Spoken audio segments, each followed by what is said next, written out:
നമസ്കാരം. TCV prime time ന്യൂസിലേക്ക് സ്വാഗതം. ആദ്യം പ്രധാന വാർത്തകൾ. ശക്തമായ തിരയിൽ പൊന്നാനി അഴിമുഖത്ത് ഫൈബർ വള്ളം മറിഞ്ഞു. തൊഴിലാളികൾ വള്ളത്തിൽ നിന്നും ചാടി നീന്തി രക്ഷപ്പെട്ടു. വള്ളവും തൊഴിലാളികളെയും മത്സ്യബന്ധന ബോട്ടുകൾ രക്ഷപ്പെടുത്തി. അപകടത്തിൽപ്പെട്ടത് ഉണ്ണിയാൽ സ്വദേശിയുടെ ഹിക്മത്ത് എന്ന വള്ളം. തിരൂർ-താനൂർ പാതയിൽ അപകടം. ഡ്രൈവർമാരുടെ അശ്രദ്ധ മൂലമെന്ന് മന്ത്രി വി അബ്ദുറഹ്മാൻ. റോഡിന്റെ അശാസ്ത്രീയത ആരോപിക്കുന്നത് വികസന വിരോധികളെന്നും മന്ത്രി. Tanur Kattilangadi government higher secondary സ്കൂളിൽ ഒരുങ്ങുന്ന അന്താരാഷ്ട്ര നിലവാരത്തിലുള്ള സ്റ്റേഡിയത്തിന്റെയും സ്കൂളിലെ അക്കാദമിക് കിച്ചൺ ബ്ലോക്കുകളുടെയും നിർമ്മാണ പ്രവൃത്തി മന്ത്രി വി അബ്ദുറഹ്മാൻ സന്ദർശിച്ച് വിലയിരുത്തി. പട്ടികജാതി കോളനികൾ ഉൾപ്പെടുന്ന അംബേദ്കർ ഗ്രാമങ്ങളിൽ 15 ദിവസത്തിനകം വികസന പ്രവൃത്തികൾ പൂർത്തീകരിക്കാൻ മന്ത്രി വി അബ്ദുറഹ്മാൻ ഉദ്യോഗസ്ഥർക്ക് നിർദ്ദേശം നൽകി. മൊയ്നലി തങ്ങൾക്കെതിരെ തൽക്കാലം നടപടിയില്ല. നടപടി പാണക്കാട് ഹൈദരലി തങ്ങളുമായി കൂടിയാലോചിച്ച ശേഷം തീരുമാനിക്കുമെന്ന് സാദിഖ് അലി ശിഹാബ് തങ്ങൾ. റാഫി പുതിയ കടവിനെ പാർട്ടിയിൽ നിന്നും സസ്പെൻഡ് ചെയ്തു. കേരളത്തിൽ കോവിഡ് ആശങ്കയുടെ ഗ്രാഫ് ഉയർന്നു തന്നെ. രോഗികളുടെ എണ്ണം 20,000-ന് മുകളിൽ തുടരുന്നു. 20,367 പേർക്ക് രോഗം. TPR 13.35%. 139 മരണങ്ങൾ കൂടി സ്ഥിരീകരിച്ചു. 20,265 പേർ രോഗമുക്തി നേടി. രോഗികളുടെ എണ്ണത്തിൽ മുന്നിൽ മലപ്പുറം. 3,413 പേർക്ക് രോഗബാധ. TPR 18.57%. 3,560 പേർ രോഗമുക്തരായി.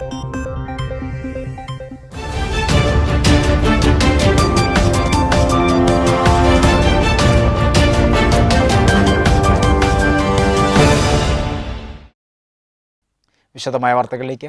ശക്തമായ തിരയിൽ പൊന്നാനി അഴിമുഖത്ത് ഫൈബർ വള്ളം മറിഞ്ഞു. തൊഴിലാളികൾ വള്ളത്തിൽ നിന്നും ചാടി നീന്തി രക്ഷപ്പെടുകയായിരുന്നു. തുടർന്ന് വള്ളവും തൊഴിലാളികളെയും മത്സ്യബന്ധന ബോട്ടുകൾ എത്തി രക്ഷപ്പെടുത്തി. കൂട്ടായി ഉണ്ണിയാൽ സ്വദേശിയുടെ ഹിക്മത്ത് എന്ന വള്ളമാണ് മറിഞ്ഞത്. കൂട്ടായി ഉണ്ണിയാൽ സ്വദേശിയുടെ ഹിക്മത്ത് എന്ന ഫൈബർ വള്ളമാണ് ശക്തമായ തിരയിൽ മറിഞ്ഞത്. പൊന്നാനി ഹാർബറിലേക്ക് മടങ്ങുകയായിരുന്ന ഫൈബർ വള്ളം അഴിമുഖത്തുണ്ടായ ശക്തമായ തിരയിൽപ്പെട്ട് ആടി ഉലയുകയും മറിയുകയുമായിരുന്നു. വെള്ളത്തിന്റെ നിയന്ത്രണം നഷ്ടപ്പെട്ടതോടെ വള്ളത്തിലുണ്ടായിരുന്ന 3 തൊഴിലാളികളും കടലിലേക്ക് ചാടുകയും തൊട്ടടുത്ത ബോട്ടിലേക്ക് നീന്തിക്കയറി രക്ഷപ്പെടുകയും ചെയ്തു. വള്ളത്തെ തൊട്ടടുത്തുണ്ടായിരുന്ന ബോട്ടിൽ കെട്ടിവലിച്ച് കരക്കെത്തിച്ചു. അതേസമയം ട്രോളിംഗ് നിരോധനം അവസാനിക്കുകയും കടൽ ശക്തമായിട്ടും ഫിഷറീസ് വകുപ്പിന്റെ രക്ഷാപ്രവർത്തന ബോട്ട് ഇതുവരെ കടലിൽ ഇറങ്ങിയിട്ടില്ല. നേരത്തെ ടെൻഡർ ക്ഷണിച്ച ബോട്ട് സമയപരിധിക്കുള്ളിൽ എത്താത്തതിനെ തുടർന്ന് റീടെൻഡർ നടത്തുമെന്ന് അറിയിച്ചിരുന്നുവെങ്കിലും പുതിയ ടെൻഡർ ക്ഷണിക്കാൻ വൈകിയതിനാലാണ് രക്ഷാബോട്ടിന്റെ സേവനം നിലച്ചത്. താനൂരിലെ വാഹനാപകടങ്ങൾക്ക് കാരണം റോഡ് പ്രവൃത്തിയിൽ അശാസ്ത്രീയതയാണെന്ന് പറയുന്നത് വികസന വിരോധികളാണെന്ന് മന്ത്രി വി അബ്ദുറഹ്മാൻ പറഞ്ഞു. ഡ്രൈവർമാരുടെ അശ്രദ്ധയാണ് മിക്ക അപകടങ്ങൾക്കും കാരണമെന്നും റോഡ് നിർമ്മാണം ശാസ്ത്രീയമായിട്ട് തന്നെയാണ് നടത്തിയിട്ടുള്ളതെന്നും മന്ത്രി പറഞ്ഞു. താനൂരിലെ വാഹനാപകടങ്ങൾക്ക് കാരണം റോഡ് പ്രവൃത്തിയിൽ അശാസ്ത്രീയതയാണെന്ന് പറയുന്നത് വികസന വിരോധികളാണ്. ഡ്രൈവർമാരുടെ അശ്രദ്ധയാണ് മിക്ക അപകടങ്ങൾക്കും കാരണമെന്നും റോഡ് നിർമ്മാണം ശാസ്ത്രീയമായി തന്നെയാണ് നടത്തിയിട്ടുള്ളതെന്നും മന്ത്രി വി അബ്ദുറഹ്മാൻ പറഞ്ഞു. അശാസ്ത്രീയമായിട്ടുള്ള തിരൂർ-താനൂർ റോഡിൻ്റെ നിർമ്മാണം കൊണ്ട് അപകടം നടക്കുന്നു എന്നുള്ളൊരു പ്രചരണം നടക്കുന്നുണ്ട്. അപ്പോൾ ഇതിൽ മനസ്സിലാക്കേണ്ടത്, ഇതുമായി ഈ പ്രചരണം അഴിച്ചുവിടുന്നവർ പിന്നെ കാണേണ്ട ഒരു കാര്യം, എല്ലാ പ്രാവശ്യവും നടുപടിയുന്ന റോഡുകൾ നന്നാക്കുമ്പോൾ അതിൽ അശാസ്ത്രീയ കണ്ടുപിടിക്കലല്ല. പുതിയ റോഡുകൾ വരുമ്പോൾ ഡ്രൈവിങ്ങിലാണ് ശാസ്ത്രീയത കണ്ടുപിടിക്കേണ്ടത്. ശ്രദ്ധയോടെ വണ്ടി ഓടിക്കാനാണ് പഠിക്കേണ്ടത്. നിങ്ങൾ മോട്ടോർ സൈക്കിളിൽ യാത്ര ചെയ്ത് റേസ് നടത്താനും അതോടൊപ്പം തന്നെ അശ്രദ്ധയോടുകൂടി ലോറിയൊക്കെ ഓടിക്കുമ്പോഴാണ് അപകടം ഉണ്ടാകുന്നത്. നിലവിലുള്ള ഈ സംവിധാനത്തിൽ ഏറ്റവും ആധുനിക രീതിയിൽ ഇപ്പോൾ ലോകത്തിലൊക്കെ നിലവിലുള്ള ടെക്നോളജിയാണ് നമ്മൾ ഇതിനുപയോഗിച്ചത്. DBM എന്നുള്ളൊരു ടെക്നോളജിയോടൊപ്പം തന്നെ BMBC ചേർത്തിട്ടുള്ള ഒരു പദ്ധതി ഏറ്റവും ആധുനികമാണ്. നിങ്ങൾ ആ റോഡിൽ പഠിക്കേണ്ടത്, നിങ്ങളെ ആക്സിലേറ്ററിൽ നിന്നും കാലെടുത്താലും വണ്ടി ബ്രേക്ക് ചവിട്ടിയിൽ മുന്നോട്ട് പോകുന്ന റോഡാണ്. അത്രയും സ്മൂത്തായിട്ടുള്ള റോഡാണ്, അത്രയും ശാസ്ത്രീയമാണ് ആ റോഡ്. അതോടൊപ്പം തന്നെ അനാവശ്യമായിട്ട് നിങ്ങളെ ടയറുകളിൽ വരുന്ന തേയ്മാനം ഏറ്റവും കുറഞ്ഞ രീതിയിൽ വിഭാവനം ചെയ്തുള്ള റോഡാണ്. ഇന്ന് ലോകത്തിൽ ഈ സമ്പന്ന രാജ്യങ്ങളിലൊക്കെ ഉപയോഗിക്കുന്ന ടെക്നോളജിയാണിത്. രാജ്യത്ത് തന്നെ പ്രത്യേകിച്ചും ജില്ലയിൽ 2 വർഷത്തോളം പഠനം നടത്തി ശാസ്ത്രീയമായി നിർമ്മിച്ച റോഡാണിത്. അപകടം സംഭവിക്കുമ്പോൾ റോഡ് പ്രവൃത്തി അശാസ്ത്രീയമെന്ന് മുറവിളി കൂട്ടുന്നവർ വികസനത്തിന് എതിര് നിൽക്കുന്നവരാണ്. ശാസ്ത്രീയമായി തന്നെയാണ് റോഡ് നിർമ്മിച്ചിട്ടുള്ളത്. ഇതുവരെ നടന്ന വാഹനാപകടങ്ങൾ പുലർച്ചെയാണ്. വാഹനങ്ങളുടെ അമിത വേഗത അപകടങ്ങൾക്ക് കാരണമാക്കുന്നുവെന്ന് മന്ത്രി പറഞ്ഞു. ആ അപകടങ്ങൾ നടന്നതും പുലർച്ചെ സമയത്താണ്. ലോറികളിൽ ശ്രദ്ധിച്ചിട്ടുണ്ടോ നിങ്ങൾ? ഒരു 2 മണിക്കും 3 മണിക്കും 4 മണിക്കുമാണ് അപകടം നടന്നത്. അപ്പോൾ മിക്ക സ്ഥലങ്ങളിലും ഉറക്കം ഉള്ള സമയത്ത് വണ്ടി ഓടിച്ചിട്ടാണ് അപകടങ്ങൾ നടന്നതെന്നാണ് ഏറ്റവും പുതിയ റിപ്പോർട്ട്. പകൽ സമയങ്ങളിൽ നല്ല രീതിയിൽ വണ്ടി ഓടിക്കുന്ന ആർക്കും അപകടം പറ്റിയില്ല. അപ്പോൾ പ്രത്യേകിച്ച് ജനപ്രതിനിധികൾ പറയേണ്ടത് ഡ്രൈവിങ്ങിലുള്ള ശാസ്ത്രീയത പഠിക്കുക എന്നുള്ളതാണ്. വളവുകൾ ഉണ്ടാകുമ്പോൾ വണ്ടി സ്ലോ ആക്കേണ്ടി വരും, വണ്ടി ഓടിക്കണം. വളവുകളിലും നേരെ ഓടിച്ചാൽ നേരെ അടുത്ത പറമ്പിലേക്കാണ് വണ്ടി പോവുക. ഞാനതിനെ അപകടങ്ങളെ നിസ്സാരമാക്കുകയല്ല, അപകടമുണ്ടാക്കാനുള്ള കാരണങ്ങൾ പറയുമ്പോൾ അതേപ്പറ്റി കൂടുതൽ പഠിക്കണം. വളവുകൾ ശ്രദ്ധിക്കാതെ വാഹനങ്ങൾ ഓടിക്കുന്നത് ഡ്രൈവർമാരുടെ അശ്രദ്ധയാണ്. നടക്കാവ് വളവിലടക്കം സിഗ്നൽ സംവിധാനം ഏർപ്പെടുത്തുമെന്നും മന്ത്രി പറഞ്ഞു. പ്രത്യേകിച്ച് ജനപ്രതിനിധികൾ പറയേണ്ടത് ഡ്രൈവിങ്ങിലുള്ള ശാസ്ത്രീയത പഠിക്കുക എന്നുള്ളതാണ്. വളവുകൾ ഉണ്ടാകുമ്പോൾ വണ്ടി സ്ലോ ആക്കേണ്ടി വരും, വണ്ടി ഓടിക്കണം. വളവുകളിലും നേരെ ഓടിച്ചാൽ നേരെ അടുത്ത പറമ്പിലേക്കാണ് വണ്ടി പോവുക. ഞാനതിനെ അപകടങ്ങളെ നിസ്സാരമാക്കുകയല്ല, അപകടമുണ്ടാക്കാനുള്ള കാരണങ്ങൾ പറയുമ്പോൾ അതേപ്പറ്റി കൂടുതൽ പഠിക്കണം. കൂട്ടുകാർക്കൊപ്പം കുളത്തിൽ കുളിക്കാനിറങ്ങിയ യുവാവ് മുങ്ങി മരിച്ചു. പെരിന്തല്ലൂർ സ്വദേശി സമദിന്റെ മകൻ മുഹമ്മദ് ഷിബിലാണ് മരണപ്പെട്ടത്. മൃതദേഹം തിരു ജില്ലാ ആശുപത്രി മോർച്ചറിയിലേക്ക് മാറ്റി. ശനിയാഴ്ച ഉച്ചയ്ക്ക് 1:30 സംഭവം. പെരിന്തല്ലൂർ പുന്നക്കാം കുളത്തിൽ കൂട്ടുകാർക്കൊപ്പം കുളിക്കാനിറങ്ങിയ യുവാവ് മുങ്ങി മരിച്ചു. പെരിന്തല്ലൂർ സ്വദേശി പിലാക്കൽ സമദിന്റെ മകൻ മുഹമ്മദ് ഷിബിലാണ് മരണപ്പെട്ടത്. 19 വയസ്സായിരുന്നു. ശനിയാഴ്ച ഉച്ചയ്ക്ക് 1:30 സംഭവം. നാട്ടുകാരും ഫയർഫോഴ്സും ചേർന്ന് കുളത്തിൽ നിന്നും രക്ഷപ്പെടുത്തി ആശുപത്രിയിൽ എത്തിച്ചെങ്കിലും ജീവൻ രക്ഷിക്കാനായില്ല. മൃതദേഹം തിരു ജില്ലാ ആശുപത്രി മോർച്ചറിയിലേക്ക് മാറ്റി. സുഹ്റയാണ് മാതാവ്. സുഹൈല, ഷിബില എന്നിവർ സഹോദരങ്ങളാണ്. നാടണയും മുമ്പേ ദുരന്തത്തിലേക്ക് പറന്നിറങ്ങിയ കരിപ്പൂർ വിമാനാപകടത്തിന് ഒരാണ്ട് പൂർത്തിയായി. 2020 ഓഗസ്റ്റ് 7-നാണ് കേരളം മുമ്പ് കണ്ടിട്ടില്ലാത്ത ദുരന്തമുണ്ടായത്. 21 പേരാണ് നാടണയാൻ നിമിഷങ്ങൾ ബാക്കി നിൽക്കെ ജീവൻ പൊലിഞ്ഞത്. 400-ലേറെ പേർക്ക് പരിക്കേറ്റ അപകടത്തിന്റെ കാരണം ഇന്നും അജ്ഞാതമാണ്. 2020 ഓഗസ്റ്റ് 7-ന് കരിപ്പൂർ സാക്ഷിയായത് കേരളം മുൻപ് കണ്ടിട്ടില്ലാത്ത ദുരന്തത്തിനായിരുന്നു. കരിപ്പൂർ വിമാനാപകട ദുരന്തം നടന്നിട്ട് ഇന്നേക്ക് 1 വർഷം തികയുകയാണ്. 100-ലേറെ പേർക്ക് പരിക്കേറ്റ അപകടത്തിൽ 21 പേരുടെ ജീവൻ പൊലിഞ്ഞു. അപ്രതീക്ഷിതമായിരുന്നു 2020 ഓഗസ്റ്റ് 7-ലെ കരിപ്പൂർ വിമാനാപകടം. രാത്രി 7:40-ന് ദുബൈയിൽ നിന്നുള്ള എയർ ഇന്ത്യ എക്സ്പ്രസ് വിമാനം കരിപ്പൂരിൽ പറന്നിറങ്ങുന്ന നിമിഷം. കോവിഡ് മഹാമാരിയിൽ നിന്ന് രക്ഷ തേടി ജന്മനാട്ടിലേക്ക് അഭയം തേടി പുറപ്പെട്ടവരാണ് ആ വിമാനയാത്രികരിൽ കൂടുതലും. പ്രതീക്ഷകളും സ്വപ്നങ്ങളുമായി 184 യാത്രക്കാർ, വിമാനത്തിലെ 6 ജീവനക്കാരും. ലാൻഡിങ്ങിനായുള്ള പൈലറ്റിന്റെ ആദ്യ ശ്രമം പരാജയപ്പെട്ടു. വീണ്ടും വിമാനം കരിപ്പൂരിന്റെ ആകാശത്ത് ഒരു തവണ കൂടി വട്ടമിട്ടു. 2ാം തവണ ലാൻഡിങ്ങിനിടെ ടേബിൾ ടോപ്പ് റൺവേയിൽ നിന്നും വിമാനം തെന്നിമാറി. റൺവേയിൽ നിന്നും വിമാനം താഴ്ചയിലേക്ക് പതിച്ചു. വിമാനം 2ആയി പിളർന്ന അപകടത്തിൽ 21 പേരുടെ ജീവനാണ് പൊലിഞ്ഞത്. 100-ലേറെ പേർക്ക് പരിക്കേറ്റു. പരിക്കേറ്റവരിൽ പലരും ഇന്നും ചികിത്സയിലാണ്. പ്രദേശവാസികളുടെ അവസരോചിത ഇടപെടൽ കൊണ്ട് മാത്രമാണ് അപകടത്തിന്റെ വ്യാപ്തി കുറച്ചത്. കുഞ്ഞാലിക്കുട്ടിയെ വെല്ലുവിളിച്ച് KT ജലീൽ MLA. ED വിവാദത്തിൽ കുഞ്ഞാലിക്കുട്ടിയുടെ ശബ്ദരേഖ പുറത്തുവിടേണ്ടി വരുമെന്ന് ജലീൽ മുന്നറിയിപ്പ് നൽകി. അതോടെ കുഞ്ഞാലിക്കുട്ടിക്ക് രാഷ്ട്രീയ പ്രവർത്തനം അവസാനിപ്പിക്കേണ്ടി വരുമെന്നും ജലീൽ പറഞ്ഞു. ചന്ദ്രിക ദിനപത്രത്തിൽ 10 കോടി രൂപ കള്ളപ്പണം വെളുപ്പിക്കാൻ ശ്രമിച്ചെന്നാരോപിച്ച് ലീഗിനെ ഒന്നാകെ പ്രതിരോധത്തിലാക്കിയതിനു പിന്നാലെയാണ് വീണ്ടും വെല്ലുവിളിയുമായി KT ജലീൽ രംഗത്തെത്തുന്നത്. ആദ്യം ഹൈദരലി തങ്ങളെ ED ചോദ്യം ചെയ്തെന്ന് വെളിപ്പെടുത്തിയ ജലീൽ തൊട്ടടുത്ത ദിവസം കുഞ്ഞാലിക്കുട്ടിയാണ് എല്ലാത്തിനും ഉത്തരവാദിയെന്നും പറഞ്ഞിരുന്നു. ഇതിനു പിന്നാലെയാണ് കുഞ്ഞാലിക്കുട്ടിയെ വീണ്ടും വെല്ലുവിളിച്ച് ജലീൽ രംഗത്തെത്തുന്നത്. EDയുമായി ബന്ധപ്പെട്ട കുഞ്ഞാലിക്കുട്ടിയുടെ ശബ്ദരേഖ പുറത്തുവിടേണ്ടി വരുമെന്നാണ് ജലീലിന്റെ പുതിയ മുന്നറിയിപ്പ്. അതോടെ കുഞ്ഞാലിക്കുട്ടിക്ക് രാഷ്ട്രീയ പ്രവർത്തനം തന്നെ അവസാനിപ്പിക്കേണ്ടി വരുമെന്നും ജലീൽ മുന്നറിയിപ്പ് നൽകി. മൊയ്ൻ അലി ശിഹാബ് തങ്ങൾക്കെതിരെ നടപടിയെടുപ്പിക്കാമെന്നാണ് ഭാവമെങ്കിൽ വലിയ വില കൊടുക്കേണ്ടി വരും. സൂക്ഷിച്ചു കൈകാര്യം ചെയ്താൽ അദ്ദേഹത്തിന് നല്ലതാണെന്നും ജലീൽ മുന്നറിയിപ്പ് നൽകി. മുസ്ലിം ലീഗ് ഒരു രാഷ്ട്രീയ പാർട്ടിയായിട്ടായിരുന്നു CH മുഹമ്മദ് കോയ സാഹിബിൻ്റെയും BV അബ്ദുള്ള കോയ സാഹിബിൻ്റെയും അതുപോലെ തന്നെ കൊരമ്പയിൽ അഹമ്മദ് ഹാജി സാഹിബിൻ്റെയും ജനറൽ സെക്രട്ടറിഷിപ്പിൽ നിലനിന്നിരുന്നത്. എന്നാൽ PK കുഞ്ഞാലിക്കുട്ടി ലീഗിൻ്റെ സംസ്ഥാന സെക്രട്ടറി പദത്തിൽ വന്നതോടെ, നേതൃരംഗത്ത് വന്നതോടെ അതിനൊരു വലിയ മാറ്റമുണ്ടായി. അദ്ദേഹം ലീഗിനെ ഒരു പ്രൈവറ്റ് ലിമിറ്റഡ് കമ്പനിയാക്കാനാണ് ശ്രമിച്ചത്. ആ ശ്രമത്തിനെതിരായി ലീഗിലെ മഹാഭൂരിപക്ഷം വരുന്ന അണികൾ എക്കാലത്തും പ്രതികരിച്ചിട്ടുണ്ട്. ഇനിയും അതുണ്ടാകും. തൻ്റെ ചോറ്റുപട്ടാളത്തെ ഉപയോഗിച്ച് സത്യം വിളിച്ചു പറഞ്ഞ പാണക്കാട് സയ്യിദ് മൊയ്ൻ അലി ശിഹാബ് തങ്ങൾക്കെതിരായി നടപടി ലീഗിൻ്റെ നേതൃയോഗത്തിൽ എടുപ്പിക്കാമെന്നാണ് അദ്ദേഹത്തിൻ്റെ ഭാവമെങ്കിൽ അതിന് അദ്ദേഹം വലിയ വില കൊടുക്കേണ്ടി വരും. അദ്ദേഹം തന്നെ ഇ ഡിയുമായി ബന്ധപ്പെട്ട വിഷയം പാണക്കാട് കുടുംബത്തിലെ പല അംഗങ്ങളോടും ഫോണിൽ സംസാരിച്ചിട്ടുണ്ട്. അതിൻ്റെയൊക്കെ ശബ്ദരേഖകൾ അറ്റകൈക്ക് പുറത്തു വിടേണ്ടി വരും. അത് പുറത്തു വന്നാൽ അദ്ദേഹത്തിന് രാഷ്ട്രീയ പ്രവർത്തനം തന്നെ അവസാനിപ്പിക്കേണ്ടി വരും. ആ നിലയിലേക്കാണ് കാര്യങ്ങൾ പോവുക.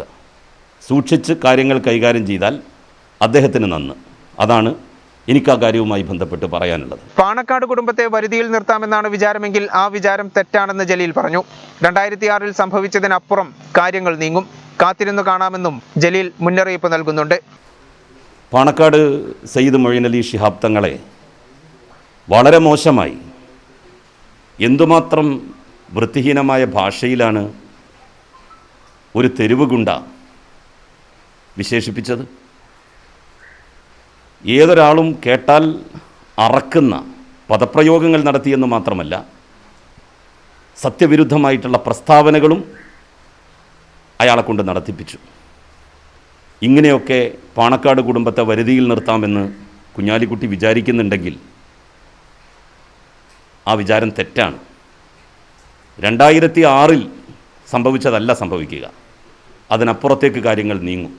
Let us wait and see. കോറിപ്പൊടി കയറ്റി വന്ന ലോറി നിയന്ത്രണം വിട്ട് കുളത്തിലേക്ക് മറിഞ്ഞു. ഡ്രൈവർ പരിക്കേൽക്കാതെ രക്ഷപ്പെട്ടു. താനൂർ മടത്തിൽ റോഡിൽ രാവിലെയാണ് അപകടം നടന്നത്.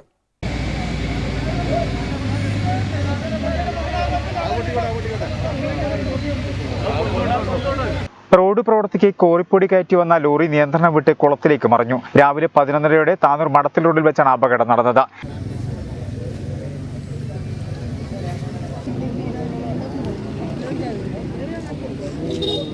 അപകടത്തിൽ ഡ്രൈവർ പരിക്കൊന്നും കൂടാതെ അത്ഭുതകരമായി രക്ഷപ്പെട്ടു. ലോറി പിന്നീട് ക്രെയിൻ ഉപയോഗിച്ച് കുളത്തിൽ നിന്ന് നീക്കി. Tanur Kattilangadi government higher secondary സ്കൂളിൽ ഒരുങ്ങുന്ന അന്താരാഷ്ട്ര നിലവാരത്തിലുള്ള സ്റ്റേഡിയത്തിന്റെയും സ്കൂളിലെ അക്കാദമിക് കിച്ചൺ ബ്ലോക്കുകളുടെയും നിർമ്മാണ പ്രവൃത്തി മന്ത്രി വി അബ്ദുറഹ്മാൻ സന്ദർശിച്ച് വിലയിരുത്തി. പ്രവൃത്തികൾ സമയബന്ധിതമായി പൂർത്തീകരിക്കുമെന്നും കായിക വകുപ്പ് മന്ത്രി വി അബ്ദുറഹ്മാൻ പറഞ്ഞു.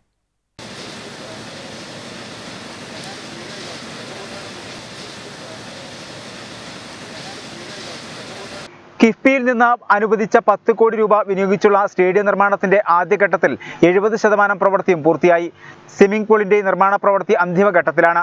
ഡ്രൈനേജ് സംവിധാനം, ഫ്ലഡ് ലൈറ്റ് എന്നിവ അടങ്ങിയതാണ് സ്റ്റേഡിയത്തിലെ പ്രകൃതിദത്ത മൈതാനം.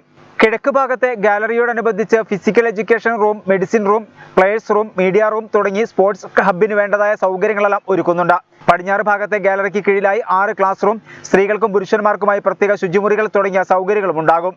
പരിശീലനത്തിനായി 100 മീറ്റർ ദൈർഘ്യത്തിലുള്ള സിന്തറ്റിക് ട്രാക്കും ക്രിക്കറ്റ് നെറ്റ് പ്രാക്ടീസ് സൗകര്യവും സ്റ്റേഡിയത്തിലുണ്ട്. സ്വിമ്മിംഗ് പൂളിന് അനുബന്ധമായി dress room, office, pump house, toilet block തുടങ്ങിയ സംവിധാനങ്ങളും ഒരുക്കുമെന്നും പ്രവൃത്തികൾ സമയബന്ധിതമായി പൂർത്തീകരിക്കുമെന്നും കായിക വകുപ്പ് മന്ത്രി വി അബ്ദുറഹ്മാൻ പറഞ്ഞു. 3,90,00,000 രൂപ വിനിയോഗിച്ചാണ് സ്കൂളിൽ 2 കെട്ടിടങ്ങൾ പണിയുന്നത്. പ്രവൃത്തിയുടെ 45% പൂർത്തിയായത്. ഡിസംബറോടെ കെട്ടിടം സ്കൂളിന് കൈമാറാനാകുമെന്ന് മന്ത്രി വി അബ്ദുറഹ്മാൻ പറഞ്ഞു. 12 ക്ലാസ് മുറികൾ, ടോയ്ലറ്റുകൾ എന്നിവയാണ് അക്കാദമിക് ബ്ലോക്കിലുള്ളത്. കിച്ചൺ ബ്ലോക്കിൽ അടുക്കളയും ഡൈനിങ് ഹാളുമുണ്ട്. കഴിഞ്ഞ വർഷം ജൂലൈയിലാണ് നിർമ്മാണ പ്രവൃത്തി തുടങ്ങിയത്.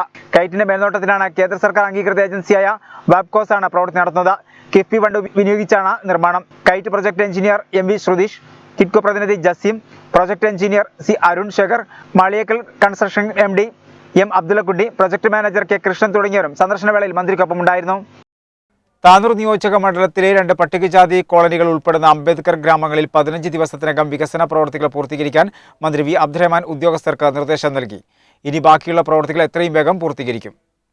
Korangath colony, Manalippuzha IHDP colony എന്നിവിടങ്ങളിലെ വികസന പ്രവർത്തികൾ വേഗത്തിൽ പൂർത്തീകരിക്കാനാണ് നിർദ്ദേശം. കോരങ്ങത്ത് കോളനിയിൽ 1 കോടി രൂപ ചെലവഴിച്ചുള്ള പ്രവൃത്തി 80% പൂർത്തിയായിട്ടുണ്ട്. കുടിവെള്ള പദ്ധതി, ആഭ്യന്തര റോഡുകളുടെ നവീകരണം, high mast light, mini community hall, വീടുകളുടെ നവീകരണം എന്നീ പ്രവൃത്തികളാണ് നടത്തുന്നത്. കോളനിയിലെ മിനി കമ്മ്യൂണിറ്റി ഹാൾ പൊതുപഠന കേന്ദ്രമാക്കി സജ്ജീകരിക്കാൻ മന്ത്രി നിർദ്ദേശം നൽകി. മണലിപ്പുഴ IHDP കോളനിയിൽ 50 ലക്ഷം രൂപ വിനിയോഗിച്ചാണ് പ്രവൃത്തി. ഇവിടെ ആഭ്യന്തര റോഡുകളുടെ നിർമ്മാണവും നവീകരണവുമാണ് നടത്തിയത്. വീടുകൾ നവീകരിക്കുകയും ചെയ്തിട്ടുണ്ട്. ഇനി ബാക്കിയുള്ള പ്രവർത്തികൾ എത്രയും വേഗം പൂർത്തീകരിക്കാൻ മന്ത്രി നിർദ്ദേശം നൽകി. പട്ടികജാതി വികസന ഓഫീസർ MS സുനിൽ, നിർമ്മിതി പ്രൊജക്ട് മാനേജർ ബീന, ബ്ലോക്ക് പട്ടികജാതി വികസന officer G Devadas, block panchayat മുൻ അംഗം A അശോകൻ, കോളനി വികസന സമിതി പ്രതിനിധികളായ ബാബു, PP ഉണ്ണി, MC ബേബി തുടങ്ങിയവർ യോഗത്തിൽ പങ്കെടുത്തു. നിർധനരായ വിദ്യാർത്ഥികൾക്ക് ഓൺലൈൻ പഠനത്തിന് കൈത്താങ്ങുമായി അധ്യാപകർ. തിരൂരങ്ങാടി OUP സ്കൂൾ അധ്യാപകരാണ് വിദ്യാർത്ഥികൾക്ക് സഹായഹസ്തവുമായി എത്തിയത്. ഓൺലൈൻ പഠന സൗകര്യമില്ലാത്ത കുട്ടികൾക്ക് പഠന സൗകര്യമൊരുക്കി തിരൂരങ്ങാടി OUP സ്കൂളിലെ അധ്യാപകരുടെ കൈത്താങ്ങ്. സാമ്പത്തിക പരാധീനത മൂലം പഠനം മുടങ്ങിയ നിർധനരായ 20ഓളം കുട്ടികൾക്കാണ് OUP സ്കൂളിലെ അധ്യാപകർ മൊബൈൽ നൽകി പഠന സൗകര്യമൊരുക്കിയത്. 1.5 ലക്ഷം രൂപയോളം മുടക്കിയാണ് അധ്യാപകർ ഡിജിറ്റൽ ലൈബ്രറിക്ക് സൗകര്യമൊരുക്കിയത്. പരിപാടി KPA മജീദ് MLA ഉദ്ഘാടനം ചെയ്തു. CH മുഹമ്മദ് ഹാജി അധ്യക്ഷത വഹിച്ചു. തിരൂരങ്ങാടി നഗരസഭാ ചെയർമാൻ KP മുഹമ്മദ് കുട്ടി മുഖ്യപ്രഭാഷണം നടത്തി. നഗരസഭാ കൗൺസിലർമാരായ EPS Bava, Iqbal Kallungal, Arimbra Muhammad Ali, Sameer Valiyatt, Semeena Moozhikkal, PK Mehboob, L Babu master, PO Ummer Farooq എന്നിവർ സംസാരിച്ചു. SSLC പരീക്ഷയിൽ മുഴുവൻ മാർക്കും ലഭിച്ച പൂർവ്വ വിദ്യാർത്ഥി മുഹമ്മദ് ഫവാസിനെ ചടങ്ങിൽ ആദരിച്ചു. ഓൺലൈൻ ക്ലാസ്സിന് അതിൻ്റെതായിട്ടുള്ള പരിമിതികളുണ്ട്. ഓൺലൈൻ ക്ലാസ് കുട്ടികൾ മാത്രം ഇരുന്നാൽ പോരാ. കുട്ടികളില്ലാത്ത സ്ത്രീകളെങ്കിലും ഉമ്മമാരെങ്കിലും കുട്ടികളെ കൂടെ ഉണ്ടെങ്കിലേ നമുക്ക് അത് ഫലപ്രദമായി ക്ലാസ് കുട്ടികളെ അറ്റൻഡ് ചെയ്ത് പഠിക്കുന്നുണ്ട് നമുക്ക് കഴിയുള്ളൂ. പക്ഷേ ഇന്നത്തെ സാഹചര്യം അതാണ്. മറ്റുള്ള സംസ്ഥാനങ്ങളൊക്കെ ക്ലാസ്സുകൾ ആരംഭിക്കുന്ന സാഹചര്യം വന്നെങ്കിലും നമ്മുടെ സംസ്ഥാനത്ത് ആ രീതിയിലേക്ക് കാര്യങ്ങൾ വന്നിട്ടില്ലെന്ന് നമുക്കറിയാം. കോവിഡിന്റെ 2ാം തരംഗം തന്നെ ഇവിടെ അവസാനിച്ചിട്ടില്ല. 3ാം തരം കാത്തു നിൽക്കുന്ന ഒരു സമയമാണ് ഇപ്പോൾ. തിരൂരിന്റെ ആധുനിക വിദ്യാഭ്യാസ സംരംഭകൻ K അബൂബക്കർ എന്ന ബാബുവിനെ ആദരിച്ചു. വെട്ടത്തുനാട് ചരിത്ര സാംസ്കാരിക സമിതിയുടെ നേതൃത്വത്തിലാണ് ആദരിച്ചത്. തിരു ജോയിന്റ് RTO അൻവർ മൊയ്തീൻ പൊന്നാട അണിയിച്ചു. വെട്ടത്തുനാട് ചരിത്ര സാംസ്കാരിക സമിതിയുടെ നേതൃത്വത്തിൽ തിരൂരിന്റെ ആധുനിക വിദ്യാഭ്യാസ സംരംഭകനും ജീവകാരുണ്യ പ്രവർത്തകനുമായ K അബൂബക്കർ എന്ന ബാബുവിനെ ആദരിച്ചു. ജോയിന്റ് RTO അൻവർ മൊയ്തീൻ പൊന്നാട അണിയിച്ചു. President KK Abdurazak Haji memento കൈമാറി. TMG college, Thiru polytechnic, MES തുടങ്ങിയ വിദ്യാഭ്യാസ സ്ഥാപനങ്ങളുടെ തുടക്കക്കാരനും ഒട്ടനവധി ജീവകാരുണ്യ പ്രവർത്തനങ്ങൾക്ക് നേതൃത്വം നൽകിയിട്ടുള്ള വ്യക്തി എന്ന നിലയിലാണ് ആദരിച്ചത്. ചടങ്ങിൽ KC അബ്ദുള്ള, അഹമ്മദ് മജസ്റ്റിക, സുധീഷ്, അബ്ദുൽ ഖാദർ കൈനിക്കര, CAK അലവിക്കുട്ടി, ജാബിർ മലബാർ എന്നിവർ സംസാരിച്ചു. കേന്ദ്ര സംസ്ഥാന സർക്കാരുകൾ പ്രവാസി ദ്രോഹം അവസാനിപ്പിക്കുക തുടങ്ങിയ ആവശ്യങ്ങൾ ഉയർത്തി Pravasi welfare forum Tanur municipal committee dharna നടത്തി. മലപ്പുറം ജില്ലാ പ്രസിഡന്റ് മുഹമ്മദ് പൊന്നാനി ധർണ ഉദ്ഘാടനം ചെയ്തു. കാര്യമായി ഉണ്ടായത് അതിനു മുമ്പുണ്ട്. കാരണം ഫ്ലൈറ്റിന് അവിടെ സീസണാവുമല്ലോ. പ്രവാസികൾ അന്നത്തെ പ്രവാസികൾ അനുഭവിച്ച ദുരിതങ്ങൾ ഇപ്പോഴത്തെ പ്രവാസികളോട് പറഞ്ഞാൽ മനസ്സിലാവില്ല. കാരണം അന്ന് ഒരു കത്ത് കിട്ടണമെങ്കിൽ 2 ആഴ്ച കഴിയണം. നമ്മളൊക്കെ ജീവിക്കുന്ന ഗൾഫ് രാജ്യത്തിൽ അന്ന് കാലഘട്ടത്തിൽ പോകുമ്പോൾ എന്തെങ്കിലും സ്വന്തം മാതാപിതാക്കൾ മരിച്ചാൽ കുഞ്ഞാലിക്കുട്ടിയെ വിമർശിച്ച മൊയ്നലി തങ്ങൾക്കെതിരെ തൽക്കാലം നടപടിയില്ല. മൊയ്നലിക്കെതിരായ നടപടി പാണക്കാട് ഹൈദരലി തങ്ങളുമായി കൂടിയാലോചിച്ച ശേഷം തീരുമാനിക്കുമെന്ന് സാദിഖ് അലി ശിഹാബ് തങ്ങൾ പറഞ്ഞു. മൊയ്നലിയെ അസഭ്യം പറഞ്ഞ ലീഗ് പ്രവർത്തകൻ റാഫി പുതിയ കടവിനെ പാർട്ടിയിൽ നിന്നും സസ്പെൻഡ് ചെയ്തു. നേതൃയോഗത്തിൽ പാണക്കാട് കുടുംബവും KM ഷാജിയും MK മുനീറും മൊയ്നലിയെ പിന്തുണച്ചു. PK കുഞ്ഞാലിക്കുട്ടിക്കെതിരെ രൂക്ഷമായ വിമർശനം ഉന്നയിച്ച മൊയ്ൻ അലി തങ്ങൾ ഗുരുതരമായ അച്ചടക്ക ലംഘനമാണ് നടത്തിയതെന്ന് പാർട്ടിക്കുള്ളിൽ പൊതുവികാരം ഉയർന്നിട്ടുണ്ട്. മൊയ്ൻ അലിക്കെതിരെ നേതൃയോഗത്തിൽ നടപടിയുണ്ടായേക്കുമെന്ന് സൂചനയുണ്ടായിരുന്നു. എന്നാൽ മൊയ്ൻ അലിക്കെതിരെ തൽക്കാലം നടപടിയെടുക്കേണ്ടതില്ലെന്നാണ് പാർട്ടി ഉന്നതാധികാര യോഗത്തിലെ തീരുമാനം. മൊയ്ൻ അലിയുടേത് തെറ്റായ പ്രവണതയാണെന്ന് നേതൃയോഗം വിലയിരുത്തി. യോഗ വിലയിരുത്തൽ ചികിത്സയിലുള്ള പാണക്കാട് ഹൈദരലി ശിഹാബ് തങ്ങളെ അറിയിക്കും. ഇതിനുശേഷമായിരിക്കും നടപടിയെടുക്കുന്ന കാര്യത്തിൽ അന്തിമ തീരുമാനമെടുക്കുക. അതേസമയം വാർത്താ സമ്മേളനത്തിനിടെ മൊയ്ൻ അലിയെ അസഭ്യം പറയുകയും കയ്യേറ്റം ചെയ്യാൻ ശ്രമിക്കുകയും ചെയ്ത ലീഗ് പ്രവർത്തകൻ റാഫി പുതിയ കടവിനെ അന്വേഷണ വിധേയമായി സസ്പെൻഡ് ചെയ്യാനും പാർട്ടി തീരുമാനിച്ചിട്ടുണ്ട്. പാർട്ടി നേതൃയോഗത്തിലേക്ക് മൊയ്ൻ അലിയെയും വിളിച്ചു വരുത്തിയിരുന്നു. ചെയ്ത തെറ്റിനെക്കുറിച്ച് മൊയ്ൻ അലിയെ ബോധവൽക്കരിച്ചതായി സാദിഖ് അലി ശിഹാബ് തങ്ങൾ അറിയിച്ചു. അതേസമയം നേതൃയോഗത്തിൽ മൊയ്ൻ അലി തങ്ങളെ പൂർണ്ണമായും പിന്തുണച്ച് പാണക്കാട് കുടുംബം ഒറ്റക്കെട്ടായി രംഗത്തെത്തിയെന്നാണ് വിവരം. KM ഷാജിയും MK മുനീറും കൂടി മൊയ്ൻ അലിയെ പിന്തുണച്ചതോടെ നടപടി വേണ്ടതില്ലെന്ന നിഗമനത്തിലേക്ക് യോഗം എത്തുകയായിരുന്നു. അതേസമയം മൊയ്ൻ അലി ഉയർത്തിയ ആരോപണത്തെക്കുറിച്ച് അന്വേഷിക്കാനും പാർട്ടി തീരുമാനിച്ചിട്ടുണ്ട്. അതിനിടെ മൊയ്ൻ അലിക്ക് പിന്തുണയുമായി youth league vice president Anwar സാദത്തും രംഗത്തെത്തിയിരുന്നു. ലീഗ് ആരുടെയും സ്വകാര്യ സ്വത്തല്ലെന്നായിരുന്നു അൻവർ സാദത്തിന്റെ ഫേസ്ബുക്ക് പോസ്റ്റ്. മൊയ്ൻ അലി ഉയർത്തിയ പ്രശ്നങ്ങൾ ലീഗ് ഗൗരവത്തിൽ ചർച്ച ചെയ്യണമെന്നും പോസ്റ്റിൽ ആവശ്യപ്പെടുന്നുണ്ട്. ആദ്യമായാണ് ഒരു യൂത്ത് ലീഗ് നേതാവ് പരസ്യമായി മൊയ്ൻ അലിയെ അനുകൂലിച്ച് രംഗത്തെത്തുന്നത്. കഴിഞ്ഞ ദിവസമാണ് ചന്ദ്രികയിലെ പ്രശ്നങ്ങളുമായി ബന്ധപ്പെട്ട് PK കുഞ്ഞാലിക്കുട്ടിയെ വിമർശിച്ചുകൊണ്ട് മൊയ്ൻ അലി തങ്ങൾ വാർത്താ സമ്മേളനത്തിൽ സംസാരിച്ചത്. പാണക്കാട് ഹൈദരലി ശിഹാബ് തങ്ങൾക്ക് ED നോട്ടീസ് ലഭിക്കാൻ കാരണം PK കുഞ്ഞാലിക്കുട്ടിയാണെന്നും 4 പതിറ്റാണ്ടായി ലീഗിന്റെ ഫണ്ട് കൈകാര്യം ചെയ്യുന്നത് കുഞ്ഞാലിക്കുട്ടിയാണെന്നും മൊയ്ൻ അലി തങ്ങൾ വിമർശിച്ചിരുന്നു. പാർട്ടി ഒരു വ്യക്തിയിലേക്ക് ചുരുങ്ങിയതായും മൊയ്ൻ അലി ശിഹാബ് തങ്ങൾ കുറ്റപ്പെടുത്തിയിരുന്നു. നിറമരുതൂരിലെ പൂക്കൃഷി മാതൃകാപരമെന്ന് കായിക വകുപ്പ് മന്ത്രി V അബ്ദുറഹ്മാൻ. പഞ്ചായത്തിന്റെ വിവിധ ഭാഗങ്ങളിലായി 3 ഏക്കറിൽ ഒരുക്കിയ പൂക്കൃഷിയുടെ വിളവെടുപ്പ് മന്ത്രി ഉദ്ഘാടനം ചെയ്തു. പൂക്കൃഷി പ്രോത്സാഹന പദ്ധതിയുടെ ഭാഗമായാണ് വനിതാ ഗ്രൂപ്പുകളുടെയും യുവാക്കളെയും ഉൾപ്പെടുത്തി ചെണ്ടുമല്ലി കൃഷി ചെയ്തത്. ഇത്തവണത്തെ ഓണത്തിനും പൂക്കളമൊരുക്കാൻ നിറമരുതൂരിൽ നിന്നും പൂക്കളെത്തും. നിറമൂർ ഗ്രാമപഞ്ചായത്തിന്റെ വിവിധ ഭാഗങ്ങളിലായി 3.5 ഏക്കർ സ്ഥലത്താണ് ചെണ്ടുമല്ലി കൃഷി ഒരുക്കിയത്. പൂക്കൃഷി പ്രോത്സാഹന പദ്ധതിയിൽ ഉൾപ്പെടുത്തി കൊണ്ടേമ്പാട്ട് ക്ഷേത്ര പരിസരത്ത് ഒരുക്കിയ ചെണ്ടുമല്ലി കൃഷിയുടെ വിളവെടുപ്പ് കായിക വകുപ്പ് മന്ത്രി വി അബ്ദുറഹ്മാൻ നിർവഹിച്ചു.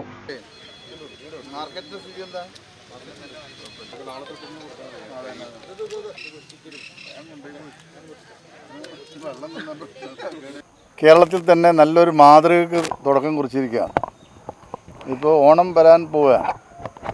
നമുക്കറിയാം ഇത്തവണത്തെ ഓണം കോവിഡിൻ്റെ പശ്ചാത്തലത്തിൽ തന്നെയാണ് വരുന്നത്. എങ്കിൽ കൂടി നമ്മുടെ വീടുകളിൽ പൂക്കളമിടുക എന്നുള്ളത് നമ്മുടെ സംസ്കാരത്തിൻ്റെ ഒരു ഭാഗമാണ്.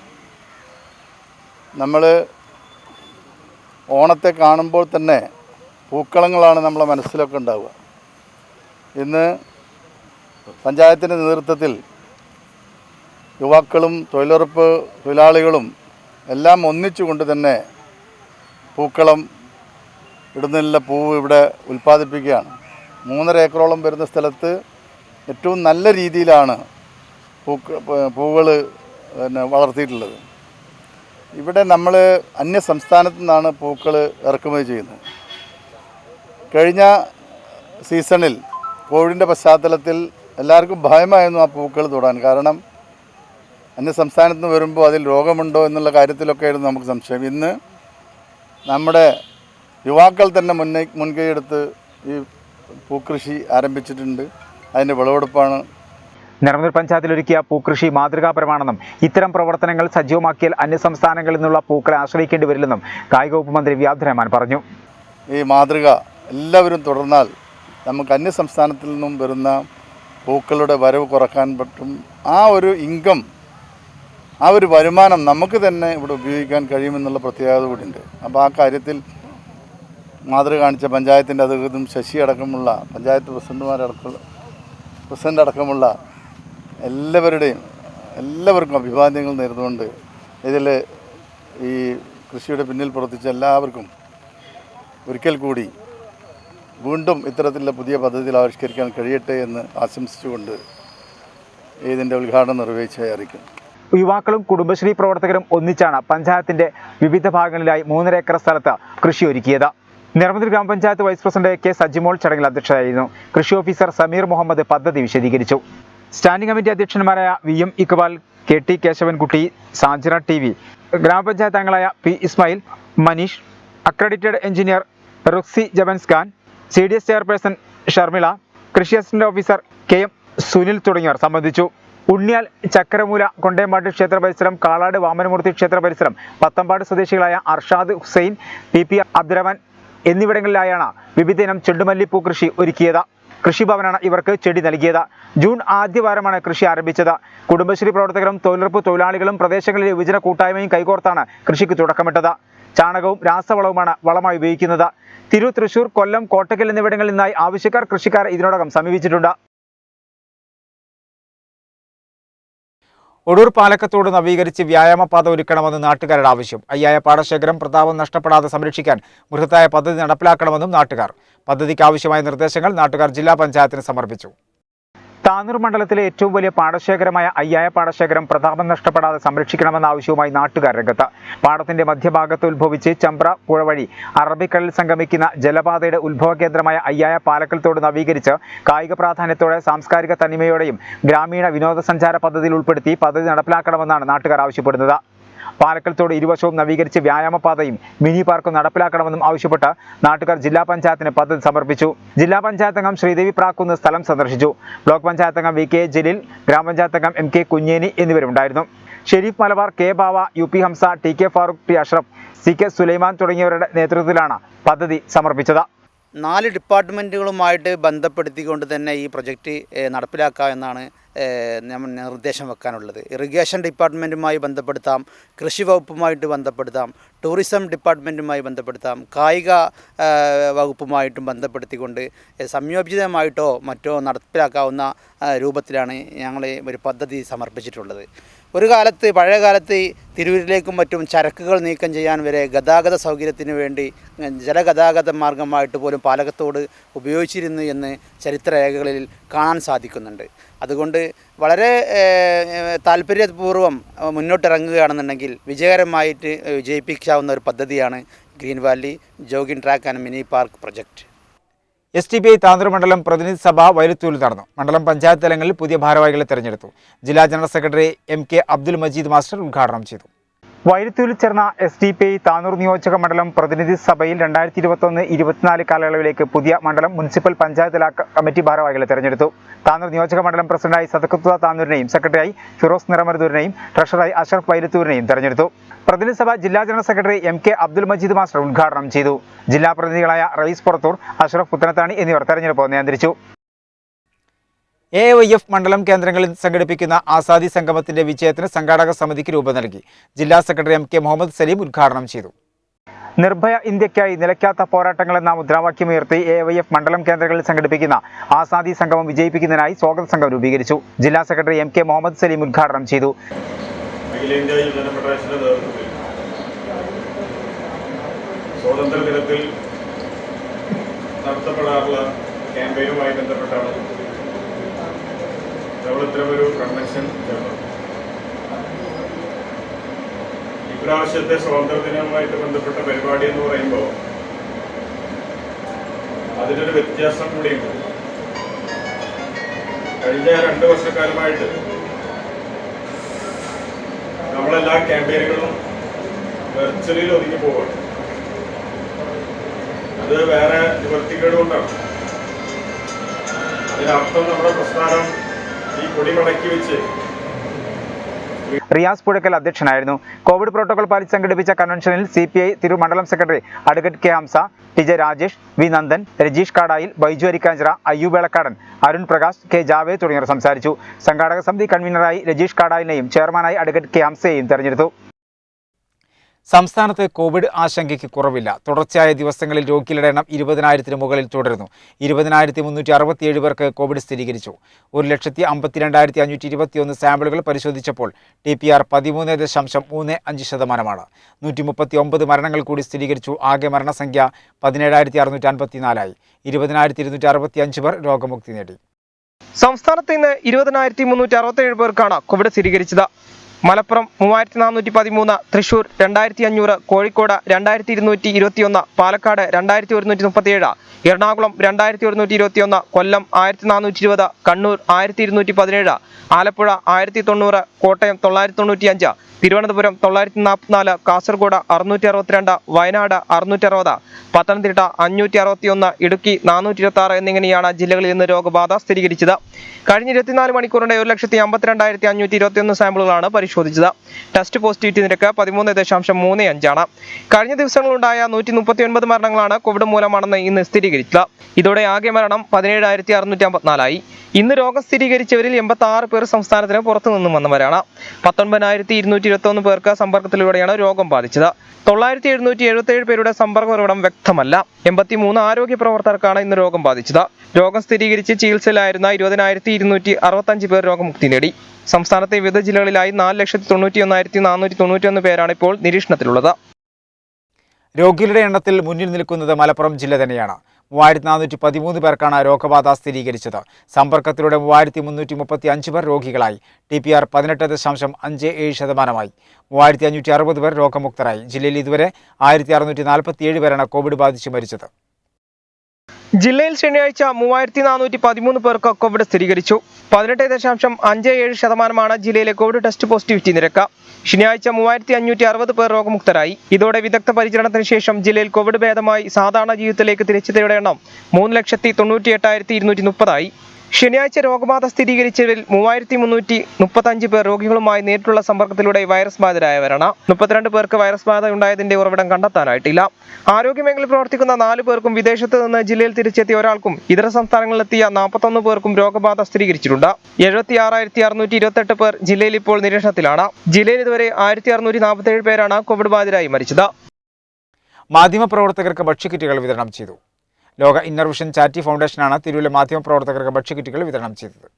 ലോക ഇന്നവിഷൻ ചാരിറ്റി ഫൗണ്ടേഷൻ തിരൂരിലെ മാധ്യമപ്രവർത്തകർക്ക് ഭക്ഷ്യധാന്യ കിറ്റുകൾ വിതരണം ചെയ്തു. സാമൂഹിക പ്രവർത്തനങ്ങളുടെ ഭാഗമായാണ് സംഘടന തിരൂർ പ്രസ് ക്ലബ്ബുമായി ചേർന്ന് ഇത് നൽകിയത്.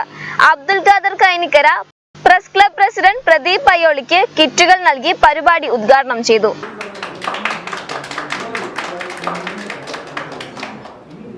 സന്തോഷമുണ്ട്. കാരണം ഞാൻ കുറേ വർഷങ്ങളായി പല തരത്തിൽ സംഘടനകൾ പ്രവർത്തിക്കുമ്പോൾ എപ്പോഴും മാധ്യമ സുഹൃത്തുക്കളൊക്കെ വളരെ അടുത്ത് വന്നിരുന്നു നിലനിർത്തിയിട്ടുണ്ട്. ഒരു അടുത്ത പത്ത് സുഹൃത്തുക്കളുടെ കൂടെ പറയുന്നുണ്ട്. ഓരോരുത്തരും പേരെടുത്ത് പറയുന്നില്ല. ഒരാളെ പറഞ്ഞ ഒരാൾ മിസ്സായി ശരിയല്ലല്ലോ. എല്ലാവരും നമ്മുടെ സ്നേഹത്തോടും സുഹൃത്തോടും പെരുമാറിയിട്ടുണ്ട്. തീർച്ചയായിട്ടും എല്ലാവരും അഭിനന്ദിക്കുകയാണ്. സംഘടനയുടെ secretary Babu Karat, Muraleedharan, press club secretary AP Shafeeq എന്നിവർ സംസാരിച്ചു. SSLC പരീക്ഷയിൽ ഉന്നത വിജയം കൈവരിച്ചവരെ CPI east Arikkanchira branch committee ആദരിച്ചു. ജില്ലാ എക്സിക്യൂട്ടീവ് അംഗം P. കുഞ്ഞിമൂസ ഉദ്ഘാടനം ചെയ്തു.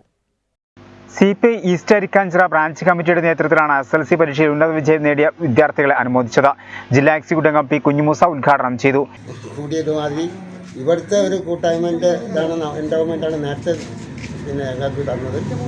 ഇപ്പോൾ കമ്മ്യൂണിസ്റ്റ് പാർട്ടിയാണ്. കമ്മ്യൂണിസ്റ്റ് പാർട്ടി എല്ലാ സമയത്തും നടത്തുന്നതാണ്. ഈ പ്രാവശ്യവും ഇതുമാതിരിയുള്ള പരിപാടികൾ നടത്തുകയാണ്. കമ്മ്യൂണിസ്റ്റ് പാർട്ടീൻ്റെ കാര്യങ്ങളെ സംബന്ധിച്ച് പറഞ്ഞ് ഒരുപാട് പറയാനുണ്ട്. പക്ഷേ ഇപ്പോൾ അതിനൊന്നും നേരമില്ലാത്തതുകൊണ്ട് കുറച്ച് തിരക്ക് എനിക്കുമുണ്ട്. ബ്രാഞ്ച് കമ്മിറ്റി സെക്രട്ടറി PP കുട്ടൻ അധ്യക്ഷനായിരുന്നു. PV ഷുക്കൂർ, ലത്തീഫ് കാനൂർ, നെസ്രു ഈസ്റ്റ് അരിക്കാഞ്ചിറ എന്നിവർ സംസാരിച്ചു. കോവിഡ് പ്രോട്ടോകോൾ പാലിച്ച് സംഘടിപ്പിച്ച പരിപാടിയിൽ നിരവധി വിദ്യാർത്ഥികളെയാണ് അനുമോദിച്ചത്.